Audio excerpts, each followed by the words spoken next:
Hello भक्तों, राधे राधे। कैसे हैं आप सब? आई होप आप सब अच्छे होंगे। तो मैं आप लोगों का स्वागत करती हूँ अपने चैनल डिस्कवरी ऑफ ड्रामा में। तो आइए आज हम जानेंगे गुरु जी के द्वारा कि शिवलिंग की पूजा क्यों की जाती है। सभी लोग तो सभी भगवान की मूर्तियों की पूजा होती है, पर शिवलिंग की मूर्ति से ज़्यादा शिवलिंग की पूजा क्यों की जाती है।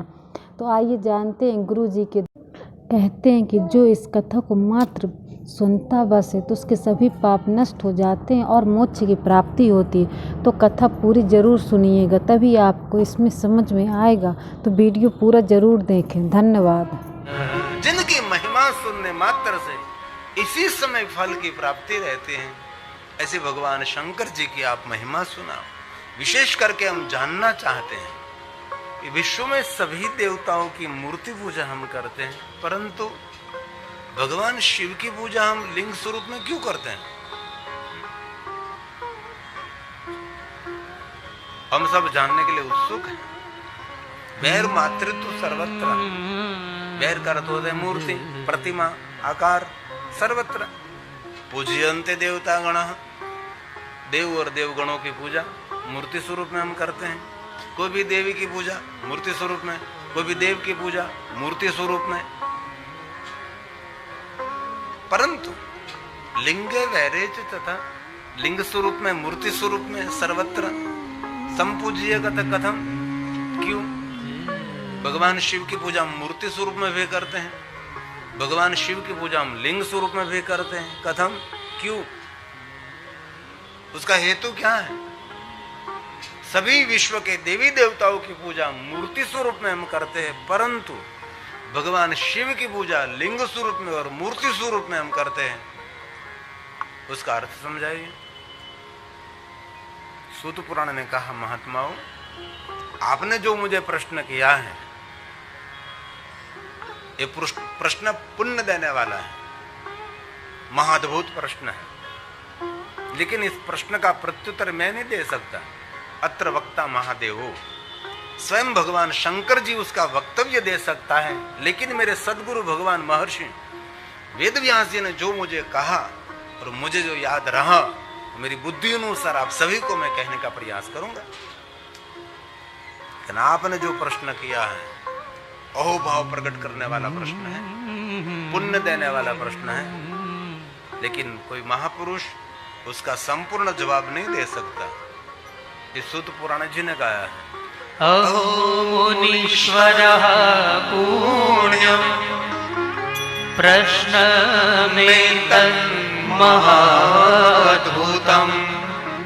अत्र वक्ता महादेवो नान्योऽस्ति पुरुषः क्वचित्, नान्योऽस्ति पुरुषः क्वचित्। कोई भी महापुरुष उसका संपूर्ण जवाब नहीं दे सकेगा। लेकिन महात्माओं, आपका प्रश्न थोड़ा अधूरा लगता है। जवाब तो अधूरा हो सकता है, प्रश्न कैसे अधूरा हो सकता है? तब सूत पुराण ने कहा, आपने मुझे कहा शिव की पूजा मूर्ति स्वरूप में करते हैं, शिव की पूजा लिंग स्वरूप में करते हैं, लेकिन एक तीसरी पूजा भगवान शंकर जी की एक वांगमी पूजा है। ओम प्रणव लिंगाय नमः, अकार लिंगाय नमः, उकार लिंगाय नमः, मकार लिंगाय नमः, सूक्ष्म प्रणव लिंगाय नमः। ये मूल है। कोई मनुष्य ओमकार का नाद करते हैं और श्रेष्ठ शिव की उपासना है। उससे बड़ी उपासना क्या हो सकती है? अभी भी जो योगी महापुरुष हैं, कोई मूर्ति की पूजा नहीं, कोई शिवलिंग की पूजा नहीं, ये सिर्फ ओमकार का नाद करते करते परम तत्व को पहुंच जाते और जान लेते और सभी कामनाओं की पूर्ति कर लेते हैं। ये हमारे सनातन की मूल परंपरा है, ये मूल है। इसलिए आपको मन से, तन से आह्लादित, प्रफुल्लित, नकारात्मक से दूर रहना है और सकारात्मक बनना है।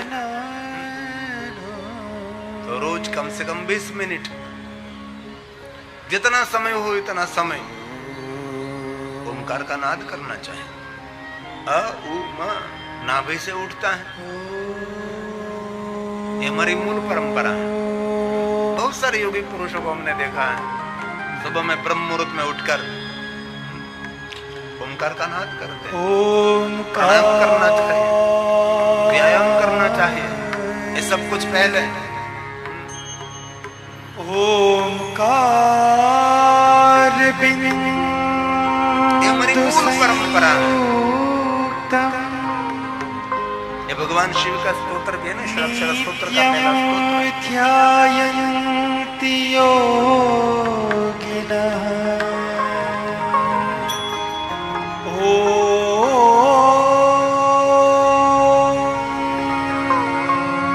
हमने बहुत बार कहा है कि शिवालय जाकर कुछ भी आपसे न हो सके, शांत वहां जाकर बैठ जाइए। वही शिव की सबसे बड़ी पूजा है, शिव का सबसे बड़ा आराधन है। वहां जाकर उपद्रव करना, शोर करना, शिव शांति के देवता है, शिव शांति प्रिय देवता है। शांताकारम शिखर शयनम, शिव को शांति अति प्रिय है। ओमकार बिंदु संयुक्तम नित्यम ध्यायन्ति योगिनः कामदम मोक्षदम चैवम ओमकाराय नमो नमः। ये मूल परंपरा है, ये शिव की आराधना है, शिव की उपासना है। ओंकार बिंदु संयुक्तम नित्यम ध्यायन्ति योगिनः कामदं मोक्षदं चैव ओंकाराय तनो नमः। ओंकाराय तनो नमः। कभी भी आप शिवालय न जा सको, देवस्थान शिवस्थान न जा सको, तो सिर्फ ओमकार का नाद कर लीजिए, वो शिव की श्रेष्ठ उपासना। प्रणवलिंगाय नमः, आदिलिंगाय नमः। सुत पुराण ने बहुत सुंदर कहा, महात्माओं, निराकार प्रतीक में भगवान महादेव का लिंग स्वरूप का पूजन करते हैं और आकार स्वरूप में भगवान शिव जी की मूर्ति पूजा हम करते हैं। शिव आकार भी है, शिव निराकार भी है, शिव ओंकार भी है, निर्विकार भी है, सकल भी है, निष्कल भी है, सगुण है, निर्गुण है, शिव सब कुछ है। महात्माओं, सभी देवता जीवत्व है, भगवान शिव परमत्व है। इसलिए जीवत्व होने के नाते उसकी सबकी मूर्ति पूजा हम करते हैं। ब्रह्मत्व होने के नाते हम भगवान शिव की पूजा निराकार प्रत्येक शिवलिंग में पूजा करते हैं। परंतु महात्माओं, मूर्ति पूजा प्रधान नहीं है, लिंग पूजा प्रधान है, आदि है, मूल है। हमने कभी कोई मूर्तियों की कल्पना नहीं की थी। बाद में सभी देवलोग, सभी लोग महादेव के निराकार लिंग स्वरूप की पूजा करते थे। और एक बात याद रखिए, सनातनी परंपरा मूर्ति पूजक नहीं है। हम लोग मूर्ति की पूजा नहीं करते, हम मूर्ति में प्राण पूरते हैं, हम प्राण प्रतिष्ठा बोलते हैं। मूर्ति पूजा हम करते तो जयपुर में दुकान दुकान में कितनी मूर्ति है, तो उसकी पूजा करने के लिए क्यों नहीं जाते हम? इसलिए कोई आपको मूर्ति पूजक कहकर अनादर अपमान करे तो सबसे बड़ी मूर्खता है उनकी। मूर्ति तो हमारा आधार है। इसलिए मेरी मूल परंपरा मूर्ति पूजा नहीं है। मूर्ति मनुष्य की मन की उपज है। जो मूर्ति पूजक हम हैं तो पूरे भारत देश में सबकी मूर्ति एक समान, एक सरखी होनी चाहिए, लेकिन नहीं है। दक्षिण भारत में जाओ, उसका मूर्ति रूप, रंग, पैरवेश, गणवेश सब कुछ अलग है। उड़ीसा की ओर जाओ तो मूर्ति का रूप, रंग, गणवेश सब कुछ अलग है। उत्तर भारत में जाओ जो कुछ अलग है, क्योंकि सबकी मानसिकता के अनुसार जिनके मन में जो कल्पना हुई वो मूर्ति निर्माण हुई और मूर्ति पूजा का प्रारंभ हुआ। बाद में हमने अवतारों की परंपरा प्रारंभ की, ऋषि मुनियों ने अवतारों को हमने ईश्वर के रूप में स्वीकार ली, इस अवतार की पूजा प्रारंभ हुई। और अवतार के बाद एक अवतार के नाम पर विचारधारा प्रकट हुई, जिनको विचारक कहते हैं, और इनके नाम से संप्रदायों की स्थापना हुई। एक संप्रदाय की परंपरा शुरू हुई। कल्पना करें, कोई संप्रदाय नहीं था। भारत देश में 20,000 से ज्यादा संप्रदाय हैं। एक भगवान के नाम पर अलग अलग सबकी विचारधारा प्रकट हुई, और हमारी सभी प्रजा अलग अलग विभाव में बांट गई। कोई संप्रदाय नहीं था, कोई विचारधारा नहीं थे, कोई विचारक नहीं थे, कोई अवतारों की परंपरा नहीं थी, और कोई मूर्तियों की हमने कल्पना नहीं की थी। तब सब हम निराकार प्रतीक शिवलिंग की पूजा करते थे। लिंग प्राधान्य स्थाप्यम तथा बैरम तो गौणकम। इसलिए महर्षि व्यास ने कहा मूर्ति गौण है। मूर्ति एक की पूजा है, शिवलिंग अनेक की पूजा है। एक शिवलिंग की पूजा करो तो विश्व के सभी देवी देवताओं की पूजा इस शिवलिंग के अंदर है। क्यों? शिवलिंग समग्र ब्रह्मांड का एक प्रतीक है। आलयम सर्वदेवानाम, ये शिवलिंग है। इसलिए प्रधान मूर्ति पूजा नहीं, प्रधान निराकार लिंग पूजा। मैं नहीं कह रहा हूं। लिंग प्रधान्यतः स्थाप्यम् तथा वैरं तु गौणकम् लिंगाभावेन तत क्षेत्रं सवैरमपि सर्वतः सवैरमपि सर्वतः। सबकी पूजा शिवलिंग के अंदर। लिंगा भावेन तत्क्षेत्रम। अब एक शिवलिंग की पूजा करते हैं तो विश्व के सभी देवी देवताओं की पूजा शिवलिंग के अंदर है। अलग अलग आपसे कोई पूजा ना हो सके तो एक शिवलिंग की पूजा में विश्व के सभी देवी देवताओं की पूजा है, सभी तीर्थों की पूजा इसमें है। आलयम सर्वदेवानाम, सबकी पूजा शिवलिंग के अंदर है। और वहां तक कह दिया कि आप स्वयं शिवलिंग की पूजा कर रहे हैं तो विश्व के देवी देवताओं, सभी पितरों की, सभी ग्रहों की, सभी तीर्थों की, सभी नक्षत्रों की पूजा तो आप कर रहे हैं। लेकिन आप शिवलिंग की पूजा कर रहे हैं तो आपकी स्वयं की भी पूजा हो रही है, क्योंकि हमारा अस्तित्व भी शिवलिंग के अंदर है। हम भी शिवलिंग से बाहर नहीं है। समग्र भूमंडल का प्रतीक उसको शिवलिंग कहा है। हजारों साल प्राचीन, लाखों साल प्राचीन भगवान महादेव के लिंग स्वरूप भारत के अंदर नहीं, भारत के आसपास बहुत सारे देश हैं, वहां सभी स्थानों पर भगवान महादेव के प्राचीन शिव स्थान है, शिवालय है, शिवलिंग है। और एक बात याद रखिए, ज्योतिर्लिंग 12 नहीं है, 100 करोड़ ज्योतिर्लिंगों की महिमा है। 100 करोड़। लेकिन 100 करोड़ ज्योतिर्लिंगों में से मुख्य नहीं प्रधान ज्योतिर्लिंग 12 ज्योतिर्लिंग है जो हमारे भारत देश के अंदर है। 12 ज्योतिर्लिंग के 12 उपलिंगों की भी महिमा है, जो शिव महापुराण अंतर्गत कोटि रुद्र संहिता में जो लिंगावली में बताया गया है। और एक अष्टलिंगों की भी महिमा है। शिव का स्वरूप अष्ट स्वरूप है। लिंगाष्टक, शिवाष्टक, बेलवाष्टक, रुद्राष्टक, सभी अष्टक 8 क्यों है? शिव की मूर्ति 8 है, अष्ट स्वरूप भगवान शिव है। इनमें बहुत सारे भाइयों बहनों बड़िलों सज्जनों ने 12 ज्योतिर्लिंग की यात्रा की होगी।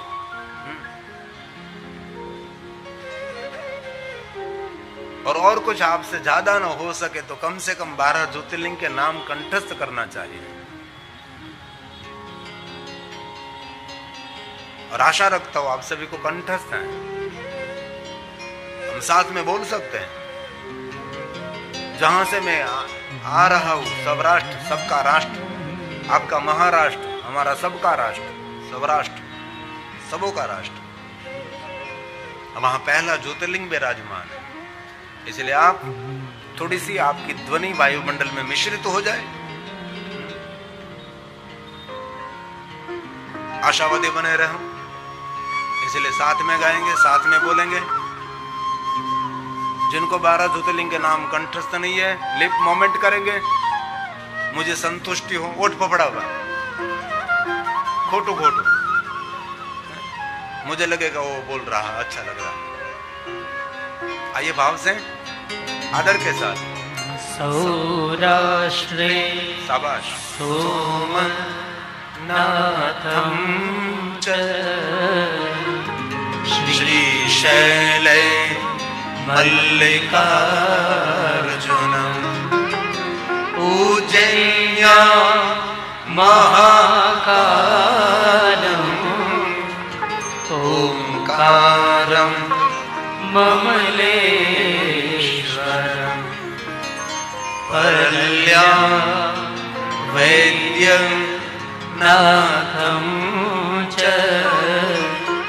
डाकिन्या भीमा शङ्करम् सेतु बन्धेतु रामेशं नागेशं दारुकावने वाराणस्यां तु विश्वेशं त्र्यम्बकं गौतमी तटे हिमालये तु केदारं भूषणेशं च शिवालये एतानि ज्योतिर्लिङ्गानि सायं प्रातः पठेन्नरः सप्त जन्म कृतं पापं स्मरणेन विनश्यति स्मरणेन विनश्यति। जो कोई मनुष्य 12 ज्योतिर्लिंग को याद करता है वो मनुष्य 7 जन्मों के पाप में से मुक्त रहता है। इसलिए अब सुबह में शाम को कभी भी शिवालय में जाकर देवालय में जाकर ये बोल सकते हैं। बहुत मुझे खुशी हुई, बहुत सारे भाइयों बहनों को ये 12 ज्योतिर्लिंग के नाम कंठस्थ है। ऐसे 12 ज्योतिर्लिंग 12 ज्योतिर्लिंग उपलिंग है। और एक भी बात और भी याद रखें, कभी भी आपको गोकुल मथुरा वृंदावन जाने का अवसर मिले तो आपको पता होना चाहिए गोकुल मथुरा वृंदावन की यात्रा का फल कौन देता है? खुरबा के बिहारी नहीं, महादेव देते हैं। इसलिए जो कोई गोकुल मथुरा वृंदावन की यात्रा करता है उनको अवश्य यमुना तटे भूतेश्वरम, वहां भूतेश्वर महादेव विराजमान है, उसके दर्शन आवश्यक करना चाहिए। लेकिन बहुत लोग तो शिव का नाम भी नहीं लेते, महादेव का नाम सुनते भी नहीं। कितनी मूर्खता है। अभी भी है ऐसे लोग धरती पर है। नाम दे सकता हूं मैं, गांव का नाम दे सकता हूं, संप्रदाय का नाम दे सकता हूं, इस संप्रदाय के धर्मगुरु का नाम दे सकता हूं, लेकिन मुझे यहां बैठकर ये नहीं करना है।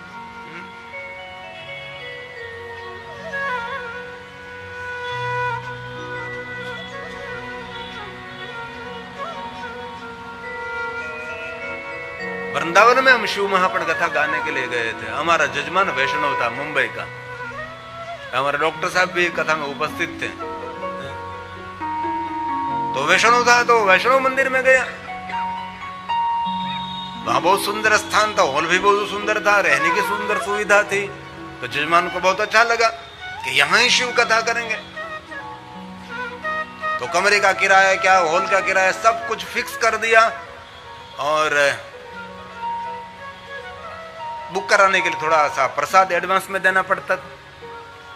तो लिख रहे थे कि चलो भाई इतने कमरे, हॉल, ये इतने दिनों तक व्यवस्था यहाँ करनी है, बहुत सुंदर है स्थान। तो उसने एडवांस में प्रसाद लेने से पहले पूछा कि ये राम कथा है कि श्रीमद् भागवत कथा है। तो उस जजमान ने कह दिया कि शिव महाप्रण कथा है। ओ, यहां शिव महाप्रण कथा आप नहीं कर सकते। ये वैष्णव इतना नाराज हो गया। बाद में फुगला आश्रम ने में कथा की। अभी भी ऐसे रोगिष्ठ लोग धरती पर हैं। इस रोग की कोई दवा भी नहीं है, उस रोगों के लिए कोई मेडिकल भी नहीं खुला, कोई हॉस्पिटल भी नहीं है,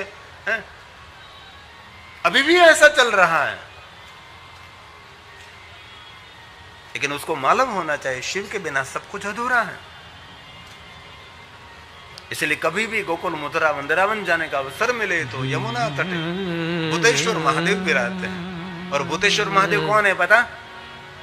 जो व्यक्ति हिमालय पहाड़ पर केदारेश्वर महादेव का दर्शन नहीं कर सकते, तो केदारेश्वर महादेव दर्शन का फल देने वाला केदारेश्वर महादेव का उपलिंग यमुना तटे भूतेश्वरम। केदारेश्वरम सजातम, केदारेश्वरम सज्जातम, केदारेश्वर महादेव का उपलिंग ये भूतेश्वरम। भूतेशम यमुना तटे महापापहरं प्रोक्तं पश्यताम् अर्चतां तथा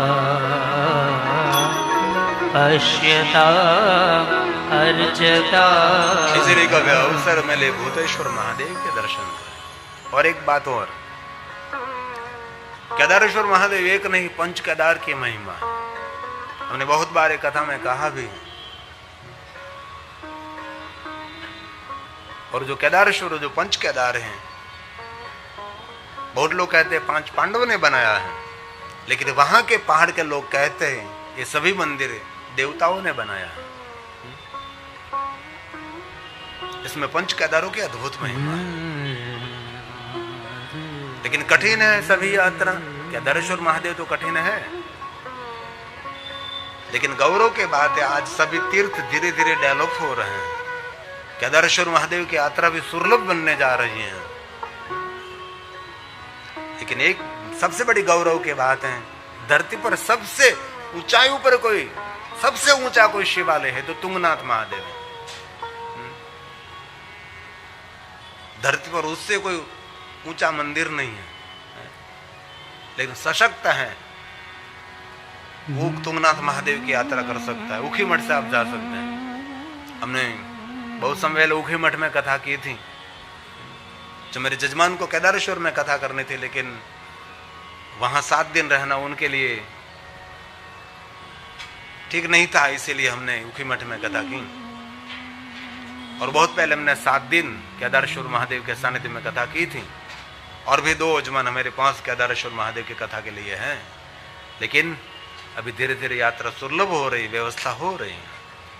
इसलिए कभी अवसर मिले तो जरूर पंच केदार की यात्रा करनी चाहिए। उसकी एक अद्भुत अलौकिक महिमा है। आई पंच केदार को मैं भाव से याद करता हूँ। मेरे पास जो कुछ है केदारेश्वर महादेव के बारे में, जो वहाँ जो लिंग परंपरा, एक लिंग संप्रदाय भी है। ये लोग नाम के पीछे लिंग लिखते हैं, शिव शंकर लिंगम, शिवाय लिंगम।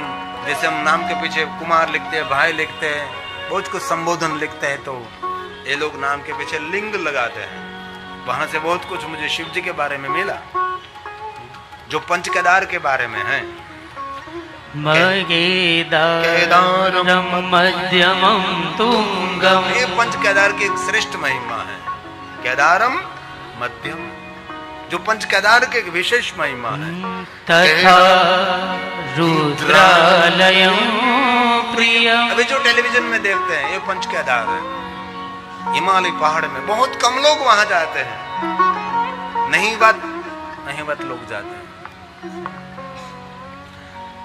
केदारम मध्यमम तुंगम तथा रुद्रालयम प्रियम कल्पम च महादेवी सर्व पाप प्रणाशनम सर्व पाप प्रणाशनम। जीवन के सभी पापों में से मुक्त कराने वाले पंच केदार है, अद्भुत है। लेकिन कम लोग यात्रा करते हैं। बड़ी उम्र होने के बाद वहां नहीं जाना चाहिए। यात्रा करनी है तो आपका शरीर सशक्त है, इस समय में कर लीजिए। और कितना ही कोई एजेंट आपको कैलाश की यात्रा के लिए प्रलोभन करे, लेकिन नहीं जाना चाहिए। जो सशक्त है, जो तंदुरुस्त है, जो परफेक्ट है, वो यात्रा कर सकते हैं। लेकिन बहुत एजेंटों को हमने देखा है कि बड़ी उम्र वाले को लोग को ले जाते हैं, पैसा तो पहले लेते हैं, बाद में आधे से उसको वापस कर देते हैं। तो उसको तो मिल गया जो मिलना था। इसलिए कोई भी एजेंट कहे कि मेरी जिम्मेदारी, वहां किसी की जिम्मेदारी नहीं चलती, वहां महादेव की चलती है। इसलिए कभी किसी के प्रभाव में आकर कभी यात्रा नहीं करनी चाहिए। आपका शरीर स्वस्थ नहीं है तो कभी कैलाश नहीं जाना चाहिए। हमने 7 दिन वहां शिव महापड़ कथा का गायन किया था और बहुत लोगों को हमने भी बीच में से हट कर दिया था, चलो भाई आप नहीं जा सकते। श्वास रुकने लगती है, श्वास फूलने लगती है। इसलिए आपको कोई कहे कोई बात नहीं, मैं आपके साथ हूं, कुछ नहीं होने वाला है, ऐसे बहुत लोग हैं, बीच में से उसको वापस कर देते हैं। इसलिए कौन जा सकता है? जो संपूर्ण स्वस्थ है, जो संपूर्ण तंदुरुस्त है, वही कैलाश रह सकता है, कैलाश जा सकता है। इसलिए किसी के बात में नहीं आना आपको।